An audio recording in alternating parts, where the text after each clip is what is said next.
Welcome to a walkthrough of the TextBlender. Note that other videos will show examples of what the TextBlender can do for you. There will be videos with cases, how to build up a web page using the TextBlender.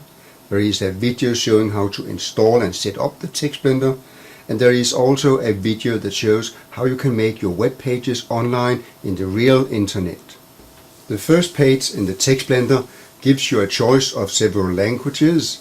In this version there are 6 languages. It also tells you that it has been made with support from the European Commission. At the bottom you see the navigation tabs. Those are used to navigate through the different areas of the TextBlender. First of all, I will select English as the language. I click on English and then I click on a tab called Overview. On the Overview page there is an example of what the TextBlender can do for you. This is a sample web page.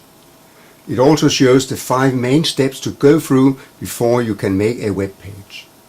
The first one is you decide, do you want to start with a media like a YouTube video? Do you want audio? Do you have local videos you want to play in your web page? There is then a step where you type in different information for the end user, like copyright notices, instructions what to do. Then there is the main build-up page where you add together videos, graphics, blocks of text to build up your main page. And a rather important page, because that's the idea of the TextBlender, where you select dictionaries so that all words on your web page will be linked from one language to another language. Finally, there is an overview page. Please note that this version of the TextBlender is from February 2010. Future versions may change slightly. The navigation tabs at the bottom indicate where you are. The yellow one is highlighted, meaning that you are in the overview area. You then click on the different tabs to navigate. Actually, it is your own choice which sequence you want to use. I would recommend that the first time you simply take them one by one and fill in the needed information. So I click on the Media tab. There are 4 main options of media: either no media, a normal video player, an audio player, or a video player for YouTube. I click on Video Player. To choose a video file for the web page, there are 2 options. I can select and copy a local video file, or if you know an address to an internet video, you can click on that button. In most cases you would simply select and copy a local video file, so I click on that button. So the next step now is to choose a video file. I will have to look for the video file. The one I want is called Robomo Video. It is a WMV type of file. You also have options of MP4 videos, AVI videos. The TextBlender can handle all of those. So I click OK. The video has now been selected. When I later on export my web page, which is the very last step, the file will automatically be copied to the place where I export the web page to. So my next step is to click on Instructions. You can also use an audio player, so I'll try to click on Audio Player.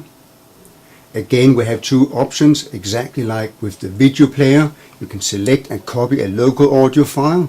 You can use an internet audio. So I'll click on the first one. I'll find in my source files an audio file called 1WMA. And I can then continue with instructions, but I will go back to the media selections and show how to use a YouTube video.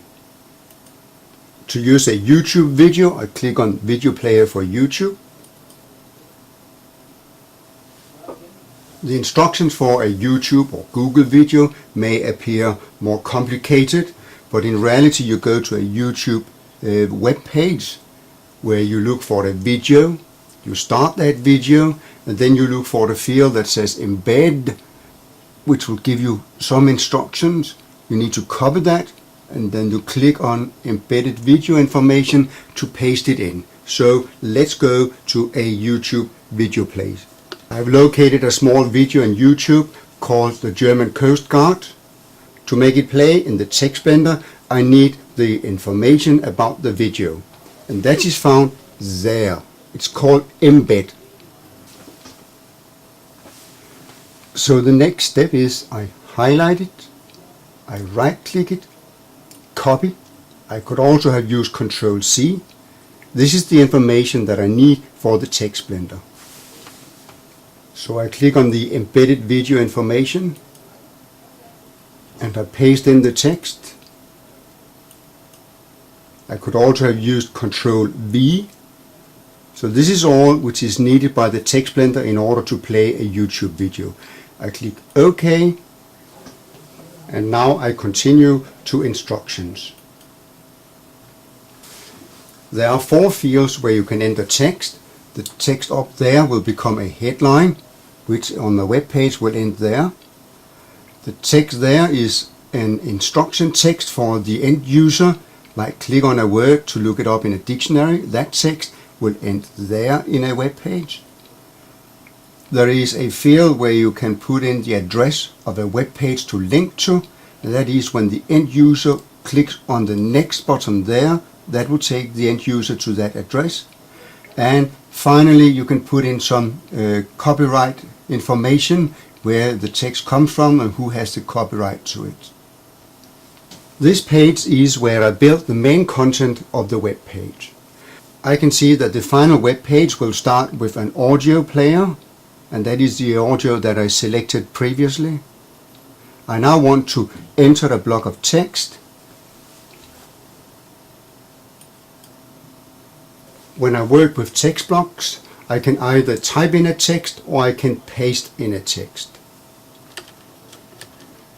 I have prepared a text in Notepad, so I go to the first part of the text I want and I copy it. The best way to copy a text is with Control and then you press C, and I go back to the TextBlender and I click on the bottom here that says Paste Text. If you paste in text from Microsoft Word, you might experience that the text begins with a lot of rubbish like font type, Times New Roman, etc., etc. In that case, you simply have to delete that part of the text. Otherwise, it will not work. If I want the first line in my text to become a bold headline in the final web page, I have to put in an asterisk. I put in an asterisk. In this version of the TextBlender there are 4 buttons. One is the one I used to paste in the text, paste text. I could also have used Ctrl V up here, but it's better to use this one. There is a button called Finish. That's the one I'll press when I finish pasting in the text. I can delete the text to make sure that everything has been deleted. I can also change fonts. I'll try to click on that one. And I'm able to select different kinds of fonts and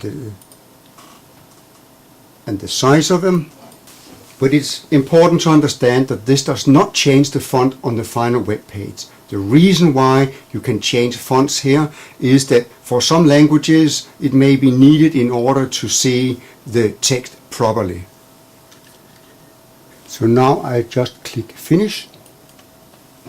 As you can see now, there is a text block under the audio player. I can also add media to my page by clicking the Add Media. It gives me 2 options. I can insert graphics or photos, or I can insert a video, and if video is chosen it will be a YouTube video. I'll show you that. So if I wanted a YouTube video to play in the web page, I would have to type in the embed information, that's the one that can be found down there, paste it in there and click OK. But this time I want to put in a photo, so I click Cancel.